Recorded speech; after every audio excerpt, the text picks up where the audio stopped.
नमस्कार साथियों, आरपीएससी तरंग पे एक बार फिर से आपका बहुत बहुत स्वागत है। मैं आशा करती हूँ कि आप सब एकदम अच्छे होंगे, आपकी पढ़ाई अच्छी चल रही होगी। तो हमारी जो है मनोविज्ञान की ये वाली क्लास है। बीच में जो है हमने राजस्थान पॉलिटी स्टार्ट कर दी थी।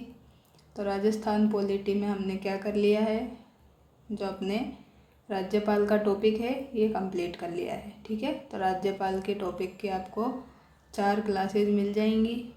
ठीक है, अलग से ये प्लेलिस्ट बनी हुई है राजस्थान पॉलिटी के, उसमें आपको ये चारों क्लासेज मिल जाएगी। अगर आपने नहीं देखी है तो आप एक बार ज़रूर देखें, आपकी इससे बहुत ही हेल्प होने वाली है। ठीक है, और अगर आपको ये क्लास पसंद आए पॉलिटी की भी तो आप इसको अप्रिशिएट कर सकते हैं। ठीक है, अगर आप अप्रिशिएट करेंगे, अगर आपको अच्छा लगता है तो ही अप्रिशिएट करें, ज़बरदस्ती देखिए किसी से भी नहीं है। तो अगर आपको अच्छा लगता है, एफर्ट पसंद आते हैं और आपकी हेल्प हो रही है तो ही आपको क्या करना है, लाइक करना है, कमेंट करना है। अन्यथा जो है अच्छी नहीं लगी है तो भी आपको बताना है। ठीक है, चलिए अब हम अपनी वापस से जो है मनोविज्ञान की क्लास देखते हैं आज, क्योंकि बीच में ये पॉलिटी की क्लास की वजह से अपना थोड़ा सा गैप हो गया था। तो इसमें अपने 2-3 टॉपिक ही बचे हैं, इनको हम जल्दी से कंप्लीट करने की कोशिश करेंगे, क्योंकि अपने मनोविज्ञान से 20 क्वेश्चन आते हैं। 20 क्वेश्चन मतलब अपने 40 मार्क्स। ठीक है, तो मैं 20 क्वेश्चन का मैटर आपको जितना हो सकता है उतना करवाने की कोशिश करूँगी। बाकी जो है थोड़ा बहुत आपको खुद से भी एफर्ट लगाने हैं। तो ये 20 नंबर अपने पक्के करके आपको चलने हैं। ठीक है, तो चलिए आज आप लास्ट जो टॉपिक है आपके सिलेबस में, ये आपके लास्ट टॉपिक है। क्या है, लास्ट टॉपिक है। तो अगर आप सिलेबस देखेंगे तो सिलेबस का भी लास्ट टॉपिक है और मनोविज्ञान का भी लास्ट ही टॉपिक है। तो इसमें जो है हमें कुछ टॉपिक और दिए हुए हैं बहुत सारे। तो क्या क्या दिया हुआ है, एक तो हमें जो है यही क्या दिया गया है, आत्म संप्रत्यय। क्या दिया है पहला टॉपिक इसमें, आत्म संप्रत्यय, सेल्फ कॉन्सेप्ट दिया है। ठीक है, तो सेल्फ कॉन्सेप्ट को देखेंगे सबसे पहले। इसके बाद में हमें यहाँ पे दिया है क्या, अभिवृत्ति। क्या दिया गया है सेकंड नंबर पे, अभिवृत्ति दिया गया है। अभिवृत्ति के बाद में हमें क्या दिया है, अभिवृत्ति के बाद में हमें दिया है क्या, रुचि, इंटरेस्ट और हमारी आदतें, हैबिट्स दी गई हैं। देन हमें क्या दिया गया है लास्ट में, देन हमें दिया गया है सोशल स्किल्स। अपनी क्या दी गई है, सोशल स्किल्स जो है हमारी सामाजिक कौशल। ये सारे के सारे हमें इसी चैप्टर में पढ़ने हैं। तो ज़्यादा बड़े बड़े ये टॉपिक नहीं है, वैसे तो अपनी समझ के अनुसार जो है हम इनको कर सकते हैं, पर थोड़ी बहुत क्या है इनमें डेफिनेशंस है तो वो हम देख लेते हैं यहाँ पे। और क्या करेंगे, हम यहाँ पे PYQ क्वेश्चन देख लेंगे, जिससे क्या है हमें आइडिया लगे कि इन टॉपिक से कैसे क्वेश्चन आते हैं। ज़्यादा थ्योरी जो है इनमें पढ़ने का कोई मतलब नहीं है। जो भी डेफिनेशंस होगी इम्पोर्टेंट वो हम यहाँ पे देख लेते हैं और बाकी के PYQ कर लेंगे। वहाँ पे अपने से इसके क्वेश्चन जो है लगभग ठीक हो जाएंगे, क्योंकि अपने समझ के हिसाब से ही हमें ये क्वेश्चन करने रहते हैं। ठीक है, तो चलिए सबसे पहले हम जो अपना फर्स्ट टॉपिक है आत्म संप्रत्यय ये देखते हैं। तो आत्म संप्रत्यय में हमें सबसे पहले देखना है कि आत्म संप्रत्यय होता क्या है। ठीक है, इसका मतलब क्या है। तो आत्म संप्रत्यय जो है इसका मतलब क्या है, ये कोई क्या है, एक पर्सन है। क्या है, ये एक पर्सन है। ठीक है, तो ये एक पर्सन क्या है, अपने बारे में क्या सोचता है, क्या राय रखते हैं। ठीक है, क्या धारणा रखता है। ठीक है, तो ये पर्सन क्या है, खुद के बारे में जो भी राय रखता है, क्या रखता है, राय रखता है, मत रखता है और उसको क्या कर लेता है, धारण कर लेता है। तो इसी प्रोसेस को क्या बोलते हैं अपन, इसी सारी प्रोसेस को हम बोलते हैं आत्म संप्रत्यय।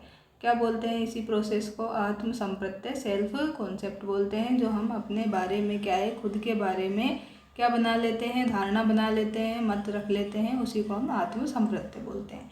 ये सब हम जानते हैं। ठीक है, तो इसके अंतर्गत व्यक्ति अब क्या करेगा, खुद के बारे में राय बना रहा है तो फिर क्या करेगा, खुद के बारे में जानकारी रखेगा। तो क्या करेगा, स्वयं के बारे में वो जानता है। ठीक है, सेल्फ यहाँ पे क्या कर रहा है, वो एक तरह से एनालिसिस कर रहा है।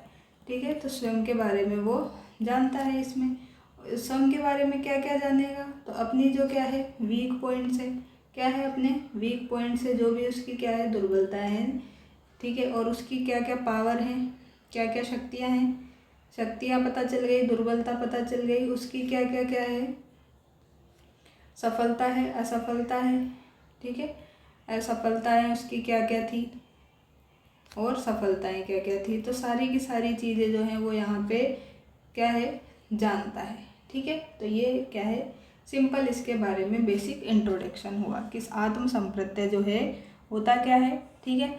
आत्म का मतलब आपको पता ही है, सेल्फ का मतलब क्या है। यहाँ पे देखो, सेल्फ का अलग से मतलब हमसे पूछा जाए आत्म का मतलब, तो आत्म का मतलब सबसे पहले क्या आता है अपने दिमाग में कि क्या है, खुद के बारे में, मेरे बारे में, मैं, मुझे, मैंने, जो भी है अपने खुद से संबंधित वर्ड, तो ये सारे के सारे इसमें आ जाते हैं, ठीक है। और इसमें जो है हमें क्या देखना है कि ये जो सेल्फ शब्द है, क्या है ये जो ये सेल्फ शब्द है, ये क्या है, इंग्लिश का ही तो शब्द है। किसका है, इंग्लिश लैंग्वेज का ये एक क्या है, शब्द है। और इसी का क्या है, हिंदी रूपांतरण जो है वो क्या है, आत्म है, ठीक है। इसी का हिंदी ट्रांसलेशन क्या है, आत्म है। अब इसका मतलब क्या होता है, तो इसका मतलब जो है यहाँ पे बताया है, तो क्या बताया है इन्होंने, वाट वन इज मतलब कि जो कुछ कोई होता है, क्या है, जो कुछ कोई होता है उसके बारे में ये इन्होंने बोला है, ठीक है।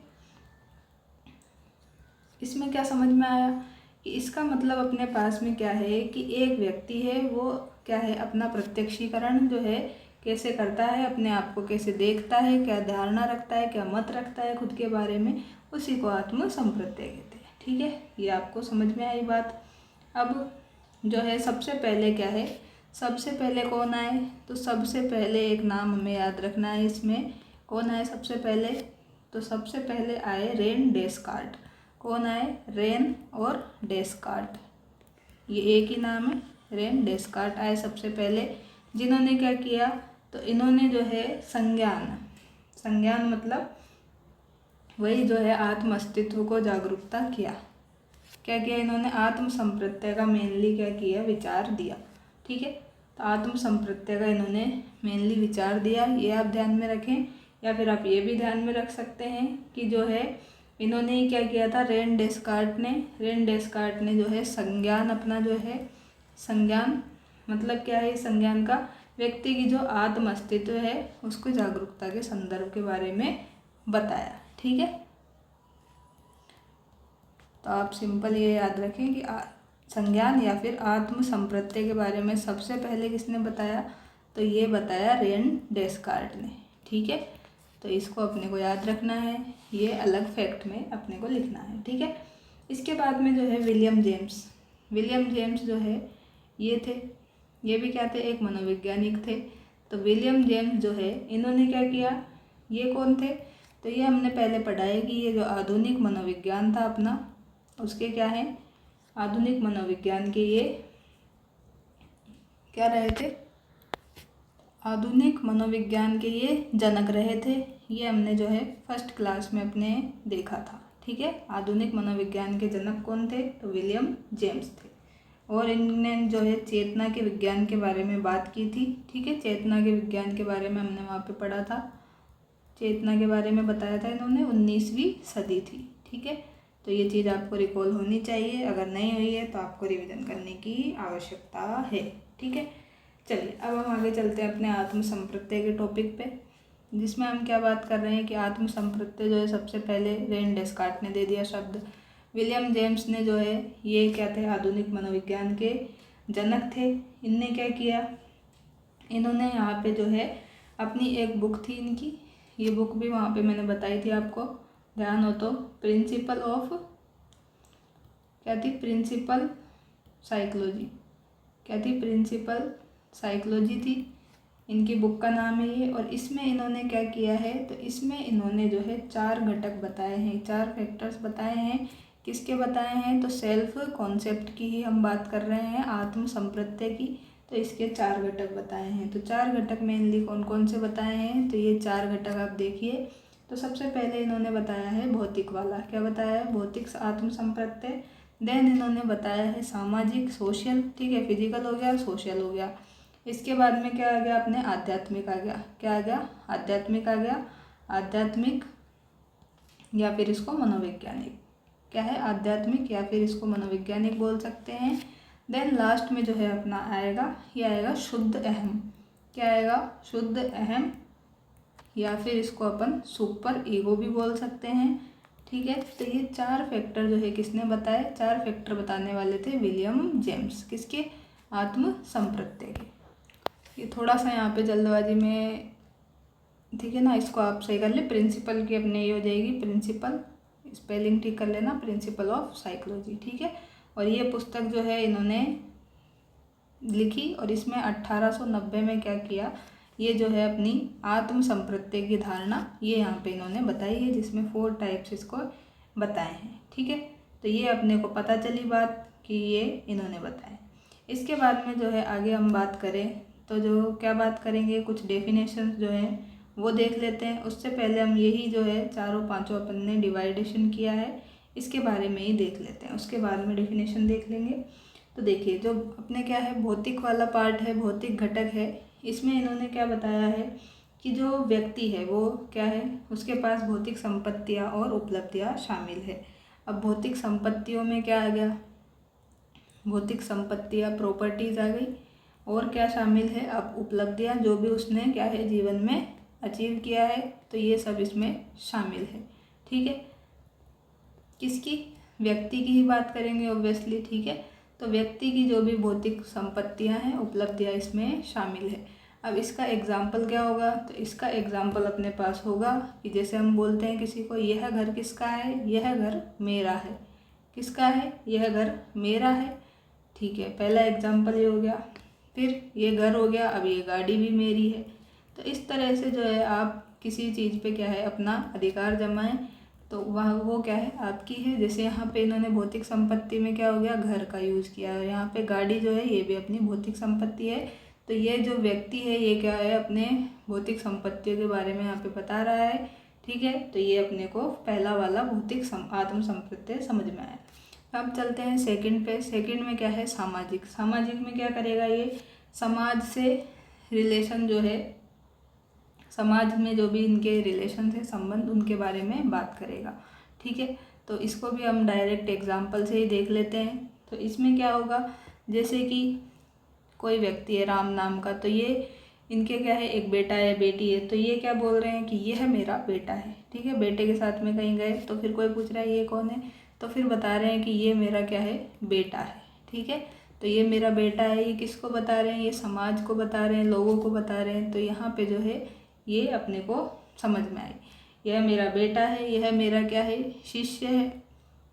ठीक है, यह मेरा शिष्य है, यह मेरा गुरुजी, ये मेरे गुरुजी है। तो इस तरह से जो भी हम समाज को बताएंगे कि ये हमारे क्या है, रिलेशन में क्या लगते हैं, तो इस तरह की बातें हम सोशल वाले में कर लेंगे। इसके बाद में बात आती है आध्यात्मिक की, मनोवैज्ञानिक की। आध्यात्मिक मनोवैज्ञानिक में क्या हो जाएगा, इसमें जो भी हम क्या करेंगे, चिंतन करेंगे। क्या करेंगे? चिंतन करेंगे, सोच विचार करेंगे, और क्या करेंगे, सूझ से काम लेंगे। किससे? सूझ से काम लेंगे। और संवेग, ये सारे के सारे जो इमोशन से रिलेटेड है, ये सब इसमें आ जाएंगे। किस में आ जाएंगे? आध्यात्मिक में, मनोवैज्ञानिक में आ जाएंगे। ठीक है, इसके बाद में लास्ट अपना बचा है शुद्ध अहम, सुपर ईगो। इसमें क्या हो जाएगा, इसमें नैतिकता और व्यक्ति के विचार जो हैं इनके बीच में रिलेशन होता है। किसमें? नैतिकता जो है, ठीक है, मोरलिटी हो गई, और जो है व्यक्ति के क्या क्या विचार हैं, व्यक्ति के क्या विचार हैं, इन दोनों के बीच में जो है रिलेशन होता है, उनके बारे में हम यहाँ पे बात करते हैं। ठीक है, तो ये आपको बेसिक चीज़ मैंने यहाँ पे बताई। और ये सुपर ईगो जो है, ये वर्ड कार्ल रॉजर्स ने दिया था, ये हमने पहले भी पढ़ा था। ठीक है, तो ये आपको याद आ जाना चाहिए।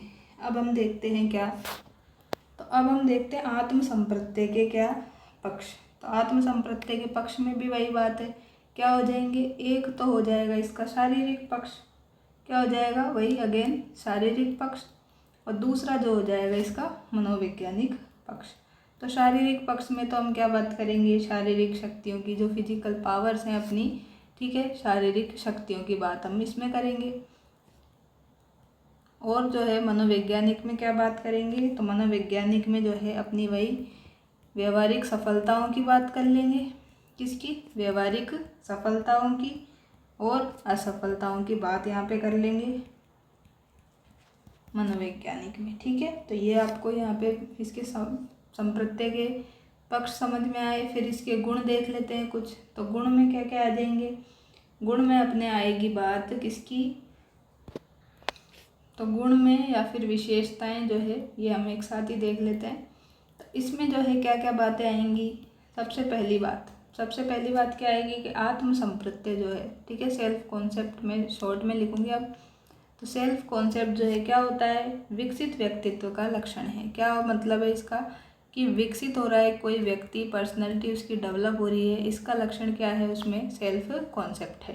ठीक है, तो ये क्या है, पहला इसका विशेषता है। ठीक है, दूसरी इसकी विशेषता है सेल्फ कॉन्सेप्ट की, कि सेल्फ कॉन्सेप्ट में जो है व्यक्ति क्या करता है, अपने बारे में चिंतन करता है। ये तो हमने पहले ही देख ली कि अपने बारे में, खुद के बारे में राय रखता है और चिंतन करता है, सोच विचार करता है। तो अपने विषय में क्या है, चिंतन करता है। ठीक है, और क्या आ जाएगा, अपनी अच्छाई बुराइयों के बारे में, सफलता असफलताओं के बारे में सोच लेगा।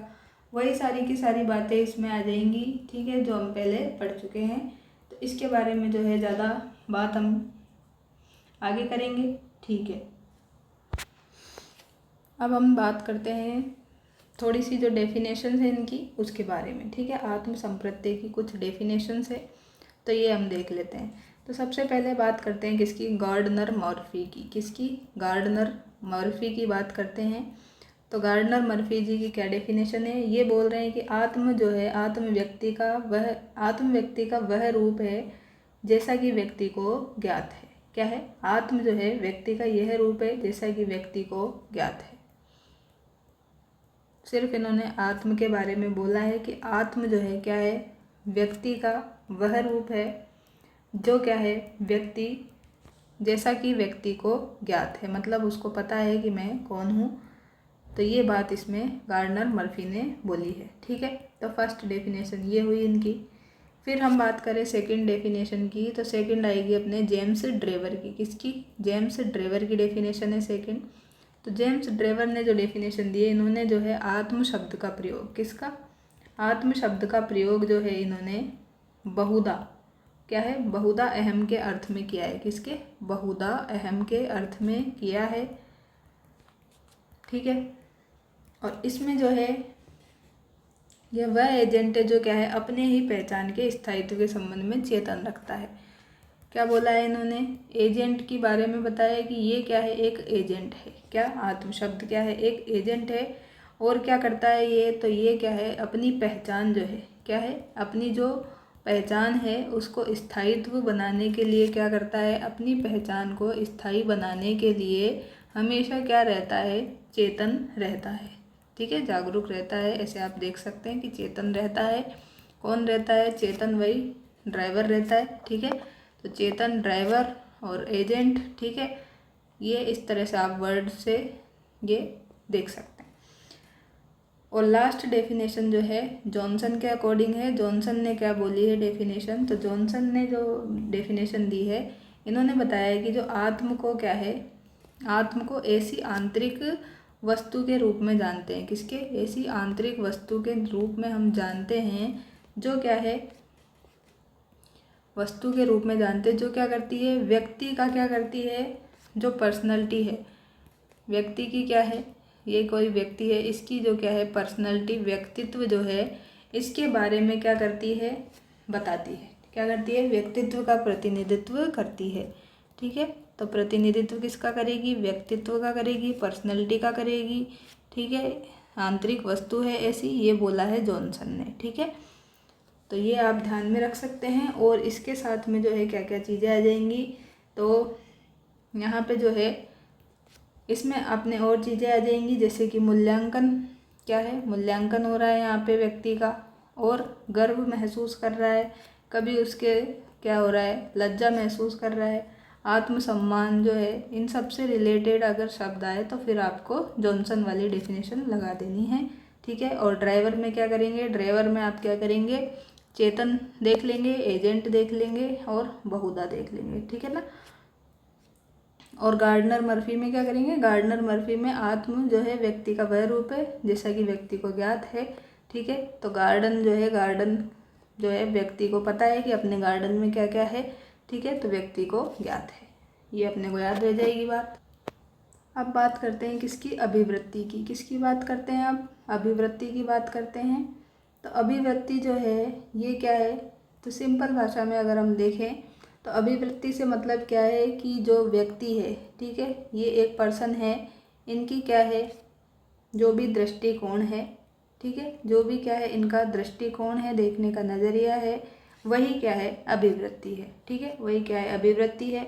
और ये दृष्टिकोण ही क्या है, विचार, प्राणी, घटना, इनके बारे में जो है क्या रखते हैं, अलग अलग विचार रखते हैं और उसी डायरेक्शन में हम काम करते हैं। ठीक है, तो ये जो है ये दृष्टिकोण ही क्या है, विभिन्न विचार क्या है, विभिन्न विचार आ जाएंगे, प्राणी आ जाएंगे, घटनाएं आ जाएंगी विभिन्न तरह की, और क्या आ जाएगी, वस्तु आ जाएगी। ठीक है, तो ये सब क्या है, ये दृष्टिकोण इन सब के बारे में क्या रखते हैं, अपनी जो है हमारे व्यवहार के को फिर एक निश्चित डायरेक्शन में पहुंचाते हैं। ठीक है, तो ये जो दृष्टिकोण है अपने विचार, प्राणी, घटना, वस्तु जो है इनके बारे में क्या है, हमारा जो व्यवहार है क्या है, अपना जो व्यवहार है इसको क्या करते हैं, फिर एक डायरेक्शन प्रदान करते हैं, एक निश्चित दिशा प्रदान करते हैं। ठीक है, तो ये क्या है, बेसिक अपने अभिवृत्ति के बारे में है कि एक व्यक्ति है उसका क्या दृष्टिकोण है, वही क्या है, अपनी अभिवृत्ति है। सिंपल तो ये है।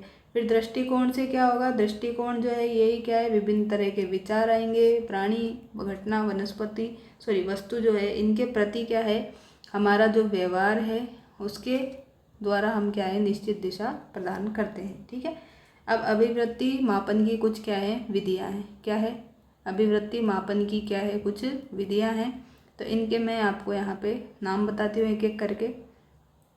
तो सबसे पहले बात आती है किसकी, व्यवहारिक विधि की।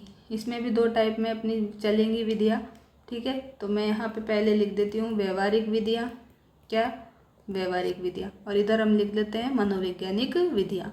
तो व्यवहारिक हो गई, मनोवैज्ञानिक हो गई, दो टाइप की हो गई अपने क्या, मापने की विधियाँ। अब व्यवहारिक जो है ये भी क्या है, इसमें अलग अलग बातें दी गई हैं। तो इसमें दो विधियाँ दी गई हैं, कौन कौन सी दी गई है, सबसे पहले यहाँ दी गई है प्रत्यक्ष प्रश्न विधि। क्या दी गई है, प्रत्यक्ष प्रश्न विधि। ठीक है, डायरेक्ट प्रश्न मेथड है, डायरेक्ट क्वेश्चन मेथड। और दूसरा है प्रत्यक्ष व्यवहार विधि। क्या है, दूसरे में प्रत्यक्ष व्यवहार विधि और पहले में क्या है अपने पास, प्रत्यक्ष प्रश्न विधि। पहले प्रश्न है, देन अपने पास व्यवहार है, दोनों ही व्यवहारिक के टाइप है। और इस तरह से फिर अपने मनोवैज्ञानिक का क्या चलेगा, पार्टीशन चलेगा। तो मनोवैज्ञानिक में बहुत सारी आएंगी, तो इसको हम अभी थोड़ी देर बाद में देख लेंगे। ठीक है, तो अभी हम देखते हैं व्यवहारिक में पहले प्रश्न विधि और फिर देखते हैं व्यवहार विधि। तो व्यवहार के पहले प्रश्न देखना है, तो प्रश्न में क्या हो जाएगा, इसमें जो है ये क्या है, एक पर्सन है। ठीक है, इस पर्सन से क्या किया जाएगा, कोई अन्य पर्सन जो है क्या है, ये सेकंड पर्सन है, ये क्या करेगा, इनसे सवाल पूछेगा। ठीक है, किसी वस्तु का मूल्य, घटना, विचार जो है इनसे रिलेटेड क्या करेगा, ये क्वेश्चन पूछेगा। क्या करेगा, ये पहला व्यक्ति है, ये क्या इससे क्या है, ये दूसरा बंदा क्या करेगा, दूसरा पर्सन प्रश्न करेगा, पहली बात तो ये।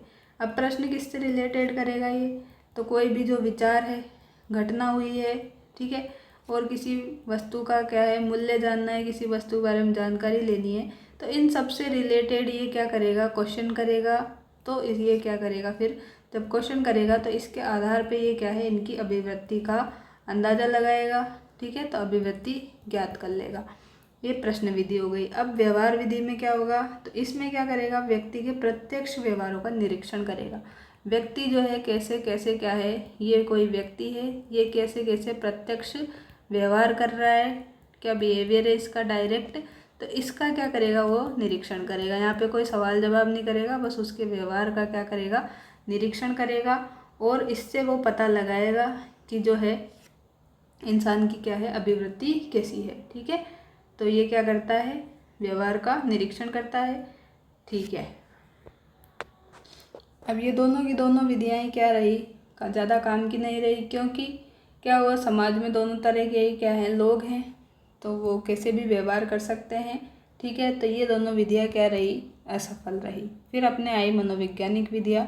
तो मनोवैज्ञानिक विधि में हम सबसे पहले देखें तो मनोवैज्ञानिक में आती है अपनी कौन सी, युग्म तुलनात्मक विधि। कौन सी आएगी सबसे पहले मनोवैज्ञानिक में, युग्म तुलनात्मक विधि। तो युग्म तुलनात्मक में क्या हो जाएगा, मतलब पेयर्ड कंपैरिजन मेथड।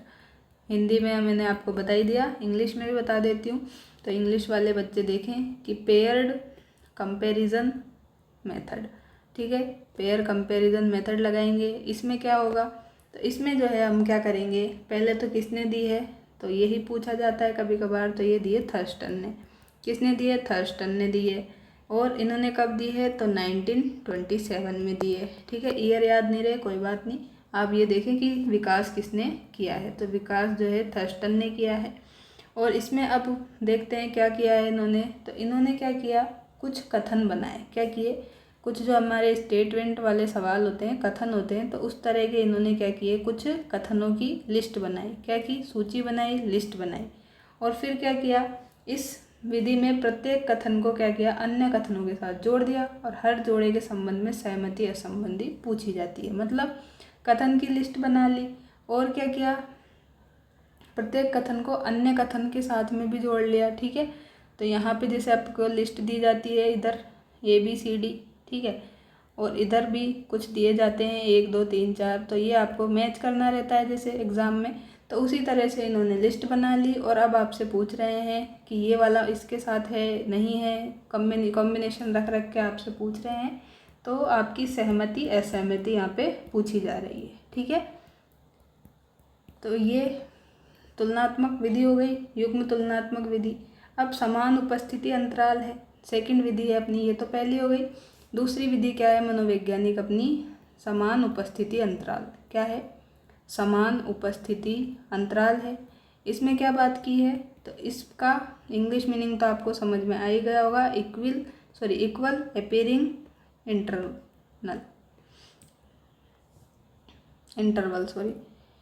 तो ये आपको समझ में आया इसका नाम, पहली बात तो। अब इस विधि का निर्माण किसने किया, प्रतिपादन किसने किया, सबसे इम्पोर्टेंट तो यही है। तो प्रतिपादन जो है किसने किया है यहाँ पे, तो प्रतिपादन किया है थर्स्टन ने, और एक और आ गए इनके साथ में, कौन, चेव ने। ठीक है, थर्स्टन और चेव ने मिलके समान उपस्थिति अंतराल विधि का क्या किया, प्रतिपादन, निर्माण कर दिया।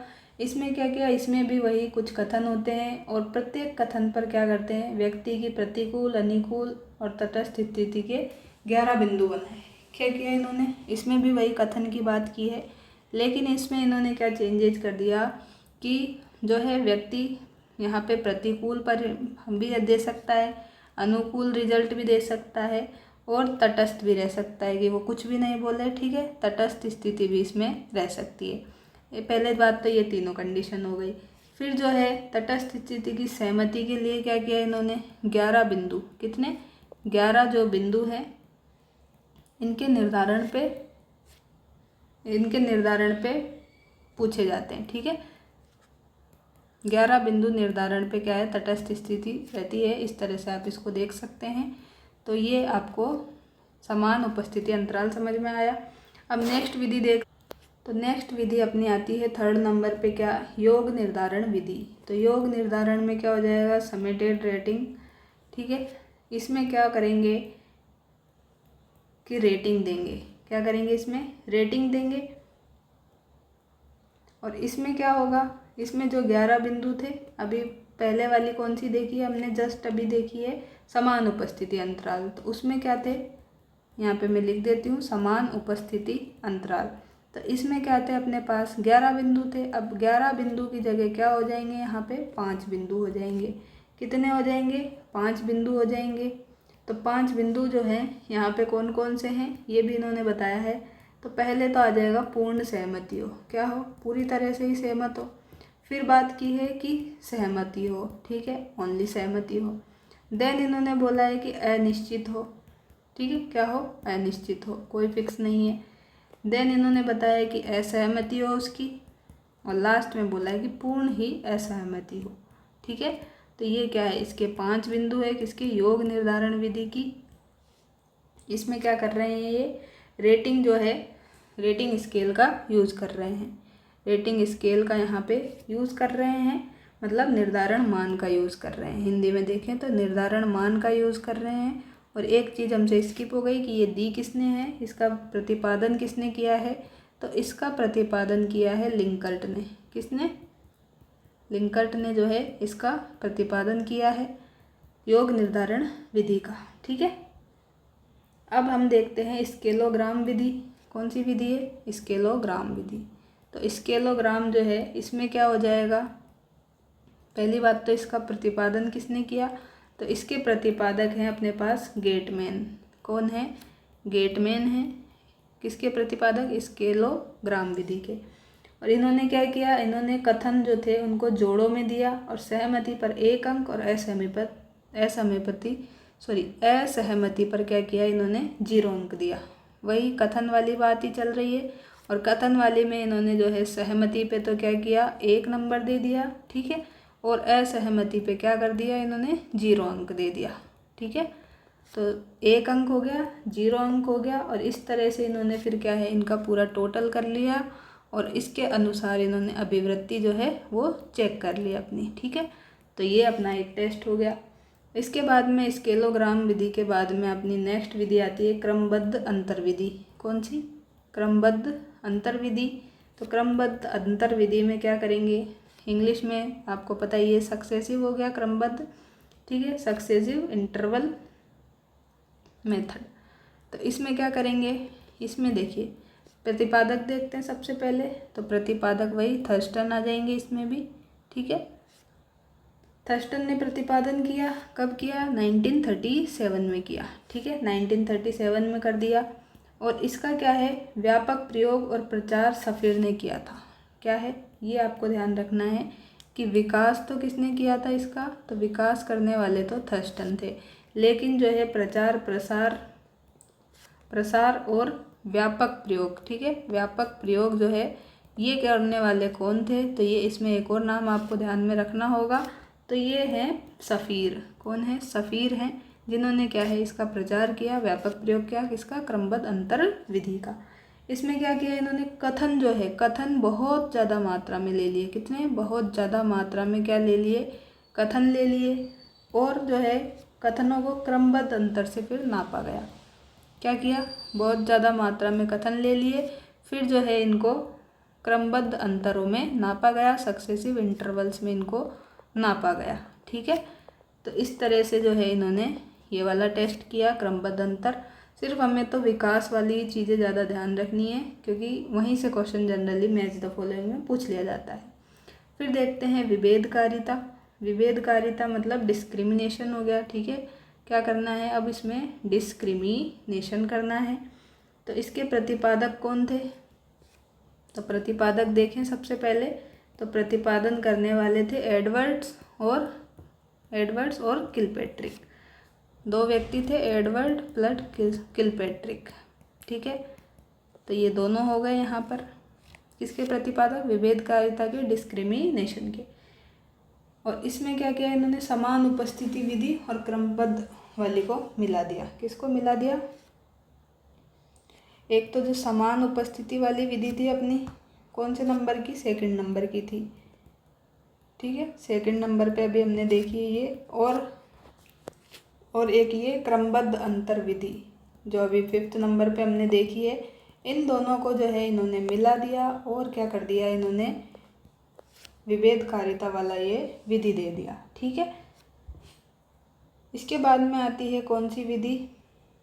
तो इसके बाद में जो है आपको सिर्फ नाम याद रखें यहाँ पे, सिमेंटिक डिफरेंशियल विधि। कौन सी है? सिमेंटिक डिफरेंशियल विधि। इसका प्रतिपादन किसने किया ये देखते हैं अभी। और लास्ट में जो है अपनी आएगी बोगार्ट्स ने की है एक विधि, जो कि कौन सी है? सामाजिक अंतर मापनी विधि। कौन सी? सामाजिक अंतर मापनी विधि है, जो कि बोगार्ट्स ने दी है। ठीक है, अब ये सिमेंटिक जो डिफरेंशियल विधि है ये किसने दी है? तो ये विधि सबसे पहले दी है आशु गॉड ने। किसने दी है? ओसगुड ने दी है सबसे पहले ये विधि। कब दी है? 1952 में दी है, ठीक है। और बोगार्ट्स ने ये जो विधि दी है सामाजिक अंतर मापनी विधि, ये कब दी है? 1953 में दी है। तो इतनी बातें हमें जो है किस में याद रखनी है? पहला टॉपिक हमने देखा है सेल्फ कॉन्सेप्ट। सेल्फ कॉन्सेप्ट के बाद में हमने देखा है अभिवृत्ति। क्या देखा है? अभिवृत्ति देखा है। तो इन दोनों की थ्योरी में हमें ये याद रखनी है चीज़ें, जो भी फैक्चुअल थी वो मैंने आपको यहाँ पे बताने की कोशिश की है, ठीक है। अब हम जो है क्या करते हैं, इनके PYQ कर लेते हैं, तो हमें समझ में आए कि कौन से क्या है, कैसे टाइप के क्वेश्चन पहले पूछे गए हैं। और आगे भी देखिए सेम टू सेम सवाल इस तरह के पूछे जाएं, इसकी संभावना बहुत कम है, लेकिन जो है उसमें से हमें ये देखना है कि इस तरह के सवाल पूछेगा वो कथन बना के दे सकता है, ठीक है।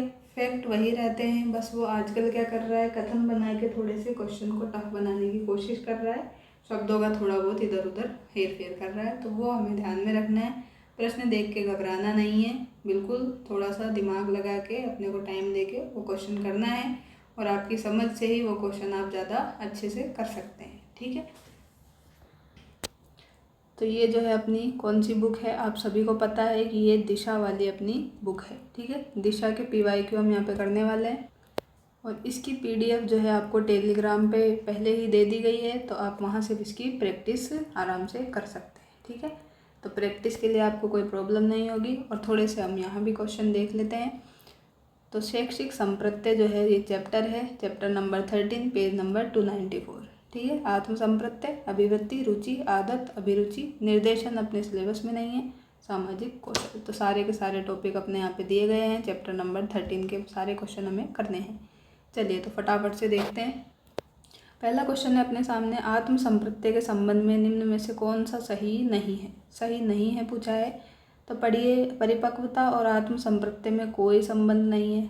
व्यक्ति अपने आत्म संप्रत्यय के अनुसार ही संसार के प्रति प्रतिक्रिया करता है। योग्यता के संबंध में यदि आत्म संप्रत्यय ऊंचा हो तो योग्यता भी उच्चता की ओर जाती है। और क्या है, आकांक्षा का स्तर जो है वास्तविक होने का प्रभाव आत्म संप्रत्यय के विकास पर धनात्मक होता है। तो यहाँ पे इन्होंने पूछा है कौन सा नहीं है, तो यहाँ पे इन्होंने देखिए पहले कथन में ही क्या लिखा है, परिपक्वता और आत्म संप्रत्यय में कोई संबंध नहीं है। ये तो बात गलत है इनकी, बिल्कुल ही गलत है। इन दोनों में संबंध है, ठीक है। मैच्योरिटी आएगी, परिपक्वता आएगी, तभी क्या करेगा इंसान, खुद के बारे में सोचेगा, राय रखेगा, ठीक है। तो ये बात यहाँ पे गलत है, और इन्होंने पूछा है जो गलत है वही आंसर है, तो फर्स्ट ही अपना आंसर हो जाएगा, ठीक है। तो अब देखिए इन्होंने व्याख्या में वही चीज़ दी है जो मैं आपको पहले बता चुकी हूँ। आत्म शब्द अंग्रेजी के सेल्फ शब्द से लिया गया है, हिंदी रूपांतरण इसका क्या है, हिंदी रूपांतरण इसका सेल्फ है, और इंग्लिश में ये हो गया सेल्फ, जिसका अर्थ क्या है, व्हाट वन इज, मतलब जो कुछ कोई है। एक व्यक्ति जिस प्रकार से कोई प्रत्यक्षीकरण करता है, कुछ सोचता है, अपने बारे में धारणा बनाता है, आत्म संप्रत्यय कहलाता है। आत्म संप्रत्यय जो आत्म क्या है, एक सामान्य संप्रत्यय नहीं है, ठीक है, जनरल कॉन्सेप्ट ये नहीं है। आत्म वाला, सेल्फ वाला, ये क्या है, व्यक्ति की वे समस्त भावना, धारणा, अनुभूतियों के बारे में, मूल्यांकन के बारे में है, जो क्या है वो अपने संबंध में रखता है, विकसित करता है, खुद के बारे में सोचता है, राय रखता है, वही क्या है, आत्म है। ये इन्होंने यहाँ पे बताया है। फिर आत्म संप्रत्यय का अर्थ बता दिया कि एक व्यक्ति अपने गुणों, व्यवहारों के बारे में जो मत रखता है, राय रखता है, और उनका क्या करता है, एनालिसिस करता है, वही क्या है, आत्म संप्रत्यय। आत्म संप्रत्यय का उद्भव जो है व्यक्ति के आरंभिक सिद्धांतों से हुआ। सबसे पहले किसने दिया, सबसे पहले जो है रेन डेस्कार्ट ने दिया, ये बता ही दिया था। रेन डेस्कार्ट ने संज्ञान मतलब व्यक्ति के आत्म अस्तित्व को जागरूकता के संदर्भ में चर्चा का विषय बनाया। और फिर मैंने बताया था आपको विलियम जेम्स, तो विलियम जेम्स जो है आधुनिक मनोविज्ञान के क्या थे, जनक थे, प्रथम मनोवैज्ञानिक थे, जिन्होंने आत्म संप्रत्यय, सेल्फ कॉन्सेप्ट जो शब्द है उसको परिभाषित करने का प्रयास भी किया। और इनकी एक पुस्तक बताई थी मैंने, प्रिंसिपल ऑफ साइकोलॉजी, जिसमें इन्होंने 1890 में ये आत्म संप्रत्यय की अवधारणा का सर्वप्रथम विवरण किया था, ठीक है। ये वापस से सारी चीज़ रिकॉल हो गई। अब इन्होंने नेक्स्ट क्वेश्चन पूछा है, स्व मतलब आत्म के स्वतंत्र दृष्टिकोण की सर्वोत्तम परिभाषा का चयन कीजिए। तो स्व को स्वयं के आंतरिक विचारों, भावनाओं और क्रियाओं के रूप में परिभाषित करना, ठीक है। सेकंड है, स्व को अपने संबंधों को दूसरों के दूसरे व्यक्तियों के साथ में परिभाषित करना, वह व्यक्ति जो नृत्य और समूह खेलों जैसी गतिविधियों का आनंद लेता है, ये तो गलत है। कविता पढ़ने और लिखने जैसी आनंद लेता है, ये भी गलत है। तो इसमें अपना जो है पहली वाली डेफिनेशन ही बिल्कुल सही थी, जिसमें क्या कर रहा है वो खुद के बारे में जो है, स्वयं के बारे में, आंतरिक विचार, भावना और क्रियाओं के बारे में जान रहा है। तो ये सबसे अच्छी इनकी डेफिनेशन है। ठीक है, नेक्स्ट है, आपने स्वयं को अपने आंतरिक विचार, भावना, क्रियाओं के रूप में परिभाषित करने के लिए एक तरीका आत्म प्रत्यय का दृष्टिकोण क्या है? तो सामाजिक है, अंतर्निर्भर है, स्वतंत्र है या फिर आश्रित है? तो ये जो है क्या है, ये स्वतंत्र है। ठीक है, ये खुद पे निर्भर है, स्वतंत्र। अपने को दूसरे लोगों के साथ संबंधों के रूप में परिभाषित करने का तरीका और पहचानना कि स्वयं अपना व्यवहार प्राय दूसरों के विचार, भावनाओं के द्वारा निर्धारित होता है, ये आत्म संप्रत्यय का दृष्टिकोण क्या कहलाता है? तो ये क्या कहलाता है? अंतःनिर्भर कहलाता है। क्या कहलाता है? अंतःनिर्भर कहलाता है ये, जिसमें हम क्या कर रहे हैं, अपने को दूसरों के साथ में परिभाषित करने की कोशिश कर रहे हैं। नेक्स्ट क्वेश्चन है, निम्न में से कौन सा संप्रत्यय निर्माण का प्रथम पद है? क्या है निर्माण का प्रथम पद है? संवेदीकरण है, प्रत्यक्षीकरण है, सम्मांगी है या फिर प्रत्यीकरण है? तो इसमें आ जाएगा अपने प्रत्यक्षीकरण। किसकी बात करेंगे? प्रत्यक्षीकरण की बात करेंगे, खुद की बात करेंगे यहाँ पे। ठीक है, संप्रत्यय निर्माण का प्रथम पद जो है, इसमें प्रत्यक्षीकरण की बात की जाएगी। आत्म संप्रत्यय से तात्पर्य व्यक्ति के अपने व्यवहार, योग्यता, विशेषताओं का मूल्यांकन और अभिवृत्तियों की समग्रता से है। ये डेफिनेशन देने वाले कौन थे? तो ये आपको याद रखना है, एनसाइक्लोपीडिया ऑफ साइकोलॉजी में ये लिखी गई है। ठीक है, तो इसको आप ऐड कर लेना अपने नोट्स में। बाकी यहाँ पर जो डेफिनेशन दी है ये मैं आपको पहले ही बता चुकी हूँ। तो इसमें क्या करते हैं, हम ज़्यादा टाइम अपना नहीं देते हैं, आगे का क्वेश्चन देखते हैं, क्योंकि आप देख लेना। देखो, गार्डनर मर्फी में मैंने क्या बताया था कि आत्म जो है व्यक्ति का वह रूप है जिसमें जैसा व्यक्ति को ज्ञात है। आपको अपने गार्डन के बारे में क्या है, ज्ञात है, व्यक्ति को ज्ञात है। ठीक है, इससे आपको बताया था। जेम्स ड्रेवर में क्या बताया था कि जो है बहुधा अहम याद रखना है, और एजेंट और चेतन वर्ड। ठीक है, 3 वर्ड आपको याद रखने थे। जॉनसन में क्या याद रखना था? जॉनसन में जो है आपको प्रतिनिधित्व याद रखना था, और क्या है, क्षमता, विलक्षणता, जो भी स्वयं के विचार, लज्जा वगैरह सब जो है इसमें आ जाएंगे जॉनसन में। ठीक है, नेक्स्ट है, निम्न में से आत्म संप्रत्यय की कौन सी विशेषता महत्वपूर्ण नहीं है, पूछा है। तो आत्म संप्रत्यय व्यवस्थित होते हैं, विशिष्ट लक्ष्य होते हैं, बहुआयामी होते हैं और स्थायी होते हैं। तो ये क्या है, स्थायी नहीं होते हैं, बाकी सब सही है, क्योंकि ये व्यवस्थित भी होते हैं, विशिष्ट लक्ष्य, स्पेशल अपना एम होता है यहाँ पे, बहुआयामी भी होते हैं, लेकिन ये स्थायी नहीं होते हैं। ये क्या है, अपने चेंज होते रहते हैं। तो यहाँ पे इन्होंने जो है व्याख्या दी है कि आत्म संप्रत्यय विकसित व्यक्तित्व का एक लक्षण है।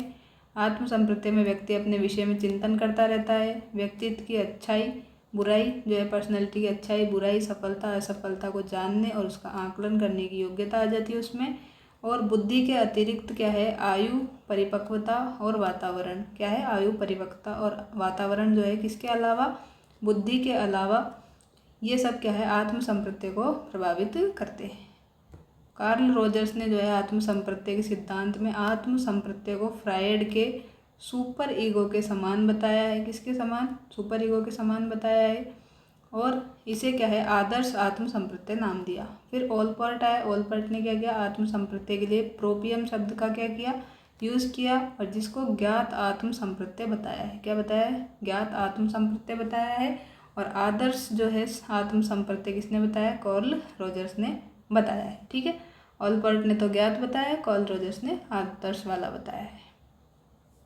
बालकों में आत्म संप्रत्यय विकास के लिए निम्न में से कौन सा तरीका उपयुक्त नहीं है? समस्या से बचने के लिए सलाह देना, बालकों को निर्णय लेने की स्वतंत्रता देना, व्यवहार के लिए स्पष्ट संदर्श के पथ स्थापित करना, बिना शर्त की स्वीकारता और प्रेम को संप्रेषित करना। तो इन्होंने जो क्या है ये पूछा है, कौन सा उपयुक्त नहीं है? तो समस्याओं से बचने के लिए सलाह देना, ये यहाँ पे गलत है। ठीक है, ये सही तरीका इसका आत्म संप्रत्यय के विकास का नहीं है। ठीक है ना, और बाकी सारे क्या पॉजिटिव हैं, तो ये अपने आप में सही है। शिक्षार्थी का स्व प्रत्यय निर्भरता से स्व निर्देशित की तरफ बढ़ता है, ये किसकी मान्यता है? तो ये मान्यता है एंड्रागोगी की। तो ये भी आप ऐड कर सकते हैं अपने नोट्स में, ठीक है। स्व प्रत्यय विकसित होता है किससे? स्वधारणा से, लोगों की धारणा से, स्वधारणा और लोगों की धारणा से और बुद्धि से। तो स्व प्रत्यय जो है खुद की धारणा से होता है और लोगों की धारणा से भी होता है, ठीक है। तो दोनों ही यहाँ पे सही है। स्व प्रत्यक्षीकरण और लोगों के प्रत्यक्षीकरण द्वारा क्या विकसित होता है? तो इसके द्वारा स्व प्रत्यय विकसित होता है, ठीक है। विचारों, भावना और अभिव्यक्तियों का संयुक्त रूप से जो क्या करे, स्वयं के बारे में रखे, वो क्या कहलाता है? वो अगेन अपना स्व प्रत्यय कहलाएगा, आत्म संप्रत्यय कहलाएगा। स्व प्रत्यय के निर्माण में क्या सहायक है? अभिप्रेरणा, बुद्धि, स्वास्थ्य और अभिक्षमता। तो इसके निर्माण में क्या शामिल है? अपने अभिक्षमता शामिल है, एप्टीट्यूड, ठीक है। उच्च स्व संप्रत्यय की सांकेतिक विशेषता क्या है? दिवा स्वप्न है, आत्मविश्वास की कमी है, उच्च बुद्धि है या फिर उच्च अभिक्षमता है। तो अभिक्षमता को हमने यहाँ पे निर्माण में सहायक बताया था। तो यहाँ पे उच्च स्व संप्रत्यय में क्या हो जाएगा? उच्च अभिक्षमता अपनी शामिल हो जाएगी। ये इसकी सांकेतिक विशेषता है। निम्न में से कौन सा आनुवांशिकता से निर्धारित नहीं होता? अभिक्षमता, अभिवृत्ति, बुद्धि और व्यक्तित्व। तो अभिवृत्ति जो है ये किससे? आनुवांशिकता से निर्धारित नहीं होती है, ठीक है। अभिवृत्ति जो है व्यक्ति के दृष्टिकोण से होती है। दृष्टिकोण से विभिन्न विचार, प्राणी, घटना और वस्तु के प्रति हमारे व्यवहार को निश्चित दिशा प्रदान की जाती है। नेक्स्ट क्वेश्चन है, अभिवृत्ति मापन की विधि नहीं है। तो अभी हमने बहुत सारी विधियाँ पढ़ी थी। तो द बोगार्ट सोशल डिस्टेंस विधि तो है, लास्ट में पढ़ी थी। ओसगुड्स ने सिमेंटिक डिफरेंशियल विधि दी थी, ये भी हमने पढ़ी है। लिंकर्ट ने दी थी स्केल विधि। और इमोशनल कॉम्पिटिनेंस वाली कोई विधि हमने यहाँ पे नहीं देखी है जो कि अभिवृत्ति का मापन करे। तो सारी की सारी विधियों के आपको नाम भी याद है, तो ये क्वेश्चन आप कर सकते थे। और ये सारी जो विधियाँ हैं यहाँ पे डिटेल में दी गई है, तो आप वापस से इनका रिवीजन कर सकते हैं। चलिए अब हम आते हैं नेक्स्ट क्वेश्चन पे। निम्न में से कौन सा परीक्षण जीवन पर्यंत चलने वाली और अनौपचारिक अधिगम द्वारा प्राप्त सूचनाओं पर केंद्रित है? क्या बोल रहे हैं? जीवन पर्यंत चलेगी, अनौपचारिक अधिगम होगा, इनफॉर्मल लर्निंग होगी, इसके द्वारा जो प्राप्त सूचनाएं हैं इन पे केंद्रित कौन सा परीक्षण कर सकते हैं? तो इन पे हम कौन सा कर सकते हैं? अभिवृत्ति परीक्षण कर सकते हैं। कौन सा कर सकते हैं? अभिवृत्ति परीक्षण कर सकते हैं। थर्ड ऑप्शन अपना बिल्कुल राइट है। जब कोई विद्यार्थी गणित के प्रति सकारात्मक अभिवृत्ति रखे तब क्या करेगा टीचर? तो तब वह अपने गणित अध्यापक को पसंद करता है, तब वह गणित विषय की परीक्षा देना पसंद करता है और विद्यार्थियों की संगत पसंद करता है जो गणित में अच्छे हैं। तो सारे ही चीज़ें वो करेगा जब उसको क्या है? गणित के प्रति सकारात्मकता जी है और पॉजिटिविटी है, तो सारी चीज़ें करेगा, सारी की सारी चीज़ें पॉजिटिव है। नेक्स्ट क्वेश्चन क्या है? अभिवृत्ति के मूलभूत अंग क्या है? सोचना, महसूस करना और क्या है? पूर्वाग्रह, पूर्वाग्रह नहीं है। संज्ञानात्मक ज्ञान, ये भी नहीं है। प्रतिक्रिया है। क्या है? अभिवृत्ति के मूलभूत अंग क्या क्या है? सोचना है, महसूस करना है और प्रतिक्रिया है, ठीक है। तो ये भी आप ऐड कर लेना अपने नोट्स में। कौन सा कथन अभिवृत्ति के संबंध में सही नहीं है? अभिवृत्ति किसी व्यक्ति, वस्तु, घटना के प्रति अनुक्रिया की मानसिक तत्परता है, ये हमने देखा था। अभिवृत्ति में अभिप्रेरणात्मक विशेषता पाई जाती है, ये भी बात सही है। अभिवृत्ति अंतर्जात होती है, तो अंतर्जात तो ये नहीं होती है, ये क्या होती है? बल्कि अनुभव जो है अपने एक्सपीरियंस इसके बेस्ड पे होती है। किसके? अनुभव के बेस्ड पे होती है। अंतर्जात ये नहीं होती है। अंतर्जात में दोनों आ जाएंगे, जन्मजात और स्वाभाविक, ठीक है। तो अभिवृत्ति क्या होती है? एप्टीट्यूड अपना अनुभव के आधार पे होता है। अभिवृत्ति में जो है संज्ञानात्मक, भावनात्मक और व्यवहारात्मक घटक होते हैं, ये बात भी सही है। तो तीनों सही है। गलत पूछा है तो गलत ये है, तो यही क्या है? अपना आंसर है। यहाँ पे भी इन्होंने दिया है अभिवृत्ति अंतर्जात मतलब जन्मजात और स्वाभाविक होती नहीं होती है, बल्कि क्या है? अनुभव के आधार पर अर्जित की जा सकती है। अभिवृत्ति सकारात्मक, नकारात्मक दोनों टाइप की होती है और इसमें 3 घटक होते हैं इसके भी, ज्ञानात्मक, भावनात्मक और क्रियात्मक, ठीक है। नेक्स्ट क्वेश्चन क्या है? निम्न में से कौन सी अभिवृत्ति की विशेषता नहीं है? अगेन अभिवृत्ति हमेशा किसी वस्तु, परिस्थिति और इसके प्रति होती है, ये सही है। अभिवृत्ति हमारे व्यवहार, क्रियाकलापों को प्रभावित करती है, ये भी बात सही है। अभिवृत्ति स्थायी नहीं होती, ये परिवर्तनीय है, मतलब क्या है? जन्मजात नहीं होती, ये क्या है? अर्जित की जा सकती है। इस तरह से हम इसको देख सकते हैं। और इसमें नेक्स्ट में इन्होंने दे दिया कि अभिवृत्ति जन्मजात होती है, तो जन्मजात तो ये नहीं होती है, ये क्या होती है? अर्जित की जा सकती है। तो ये वाला रॉन्ग हो गया, इसलिए ये अपना आंसर है। नेक्स्ट क्या है, कौन सी नहीं है अभिवृत्ति की विशेषता, तो वही है व्यक्ति वस्तु संबंध पाया जाता है, ये तो सही है। जन्मजात वापस से रोंग, ठीक है, आगे आपको देखने की आवश्यकता नहीं है। जन्मजात आ गया अभिवृत्ति में तो ये गलत है, अर्जित आएगा यहाँ पे, ठीक है। कौन सा सही नहीं है, जन्मजात, तो ये गलत है। संज्ञानात्मक भावनात्मक होती है, सही है, किंतु क्रियात्मक व्यवहारात्मक नहीं होती है। अब यहाँ तक तो इन्होंने सही दिया है, लेकिन यहाँ पे दे दिया कि ये क्रियात्मक और भावना व्यवहारात्मक नहीं होती, तो ये क्रियात्मक भी होती है, इसलिए ये वाला भी अपने गलत हो गया। और ये पूछ रहे हैं सही नहीं है, तो 1 और 2 दोनों वाला ऑप्शन देखते हैं, तो 1 और 2 वाला अपने एक ही ऑप्शन है, ऑप्शन नंबर 2, ठीक है। तो इस तरह से हम इसको पकड़ सकते हैं आंसर को। अभिवृत्ति व्यवहार को एक निश्चित दिशा प्रदान करती है, ये तो बात सही है। अभिवृत्ति सदैव सकारात्मक होती है, ये नहीं है, सकारात्मक नकारात्मक और सकारात्मक नकारात्मक दोनों होती है, पॉजिटिव भी होती है नेगेटिव भी होती है, ठीक है। तो ये भी अपना रॉन्ग था।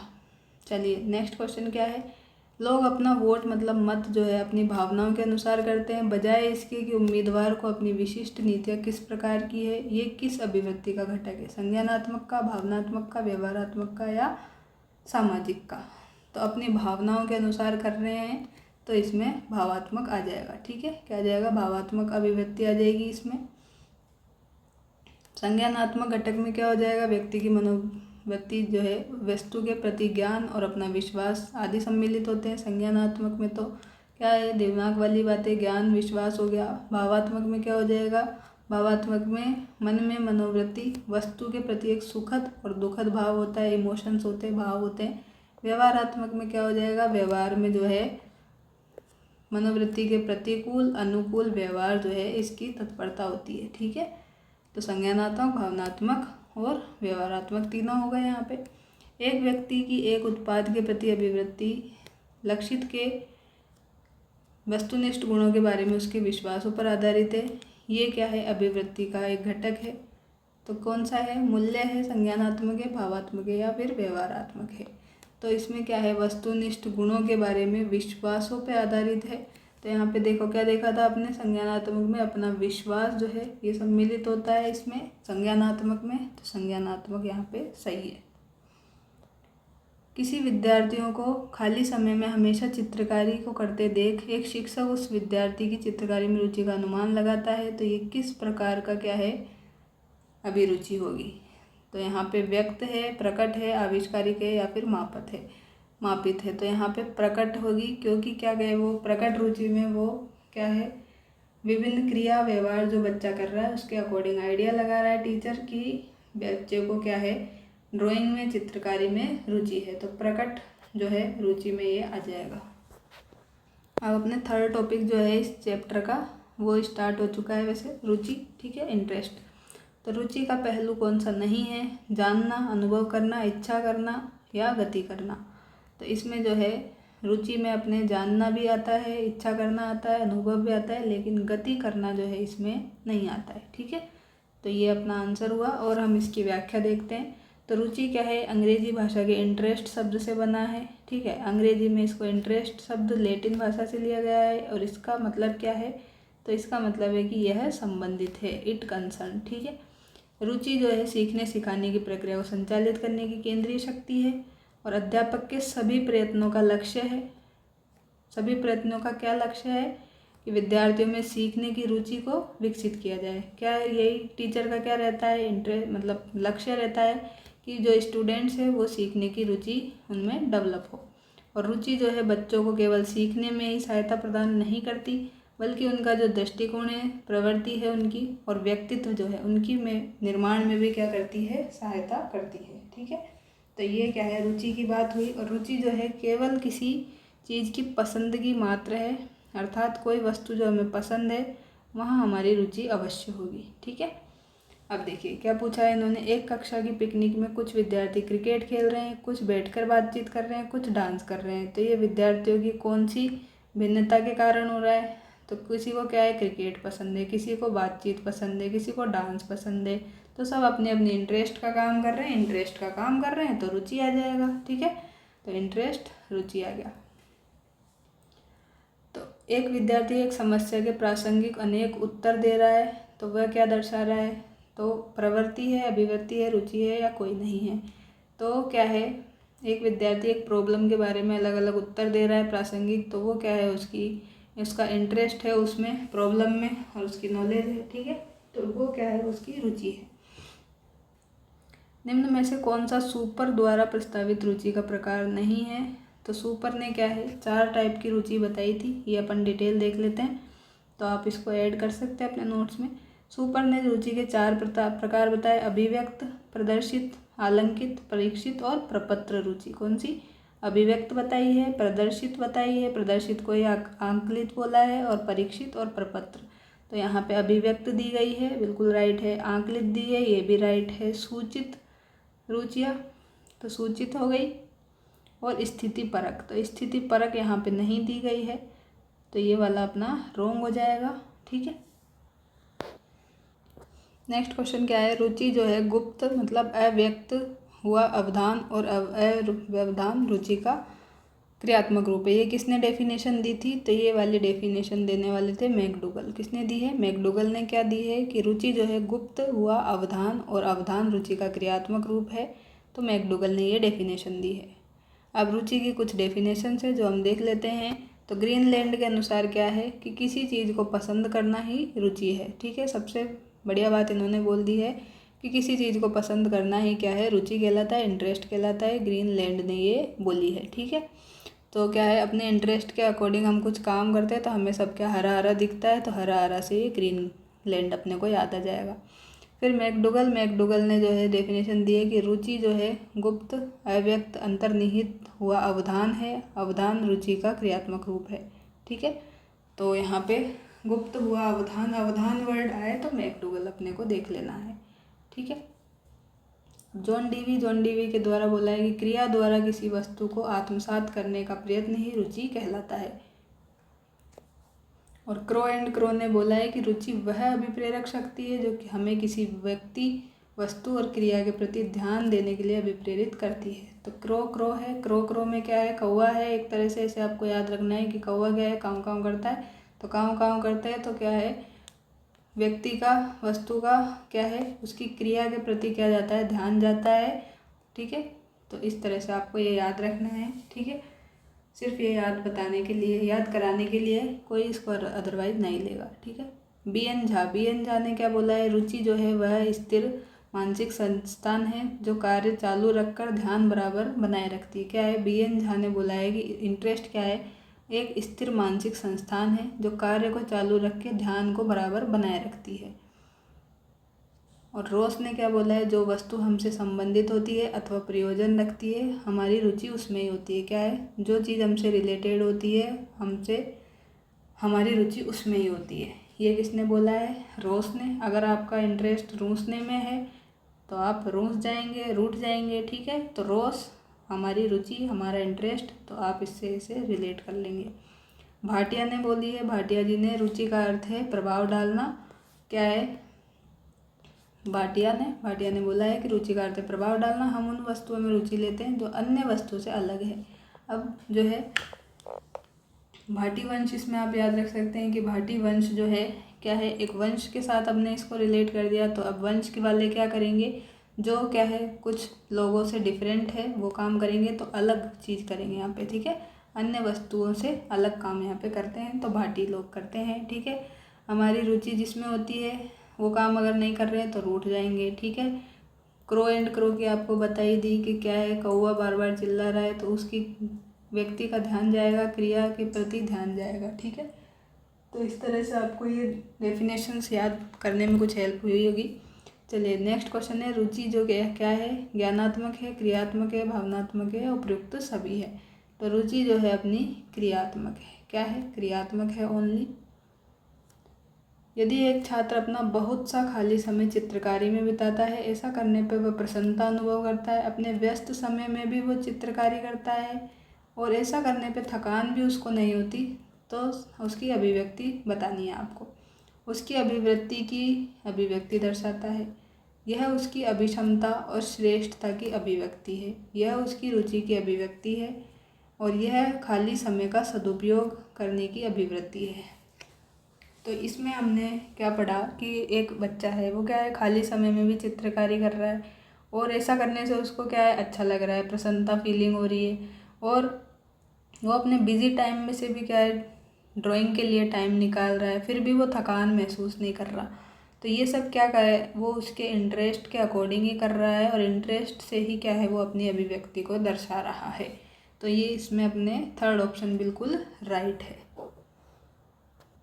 नेक्स्ट क्वेश्चन है अपने पास में, निम्न में से किसे अर्जित रुचि हेतु स्ववृत्ति की श्रेणी में वर्गीकृत नहीं किया जाता? स्थायी भाव, आदतें, प्रवृत्ति और आदर्श।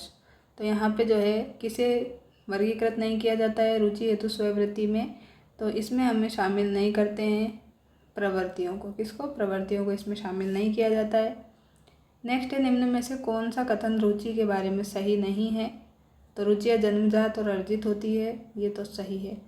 रुचियाँ समय के अनुसार बदलती रहती है, ये बात भी सही है। टाइम के अकॉर्डिंग जो है हमारा इंटरेस्ट बदलता रहता है अलग अलग चीज़ में। रुचियाँ योग्यताओं और अभिक्षमताओं से रिलेटेड होती है, ये बात भी सही है। रुचियाँ व्यवहार में आकर्षण और विकर्षण के प्रति बिंब नहीं होती है, नहीं होती दे के गलती कर दी, तो यहाँ पे यही अपना आंसर हो जाएगा। रुचि के संप्रत्यय के 3 मुख्य पक्ष जो हैं वो आपको विकल्प में ढूंढने हैं। तो वंशानुक्रम, मूल प्रवृत्ति, विचार। जानना, अनुभव, मूल प्रवृत्ति। ज्ञानात्मक, क्रियात्मक, भावात्मक। तो ये हम पढ़ के आए हैं अभी कि ज्ञान रुचि के 3 संप्रत्यय, 3 मुख्य पक्ष हैं, ज्ञानात्मक, क्रियात्मक और भावात्मक। किसी वस्तु या घटना पर ध्यान देने और उसे पसंद करने का गुण क्या कहलाता है? तो उसे पसंद करने का गुण क्या कहलाता है? अपना अभिरुचि कहलाता है। अभिरुचि में क्या हो जाएगा? अभिरुचि में व्यक्ति एक वस्तु या क्रिया या अन्य वस्तु या क्रिया से अधिक पसंद या कम पसंद होती है, अर्थात ये बालक या व्यक्ति की किसी कार्य विशेष के प्रति रुचि को जन्म देती है। तो अब ये जो नेक्स्ट टॉपिक हैं हमारे, थोड़े बहुत टॉपिक हमारे बच गए हैं आज भी। आदत बच गया है एक तो, और सामाजिक कौशल। तो कोशिश करेंगे कि नेक्स्ट क्लास में जो है हम इनको कंप्लीट कर लें, और ये अभिरुचि भी थोड़ा सा बचा हुआ है, ठीक है। तो ये सब हम नेक्स्ट क्लास में करने की कोशिश करेंगे। तो अगर ये क्लास आपको अच्छी लगी है तो आप इसको लाइक करें, शेयर करें, कमेंट करें, और पॉलिटी की क्लास जिसने नहीं देखी है तो वो भी ज़रूर जाके देखें, तो आपकी उससे भी हेल्प होगी। मिलते हैं नेक्स्ट क्लास में, तब तक के लिए thank you, take care, bye bye.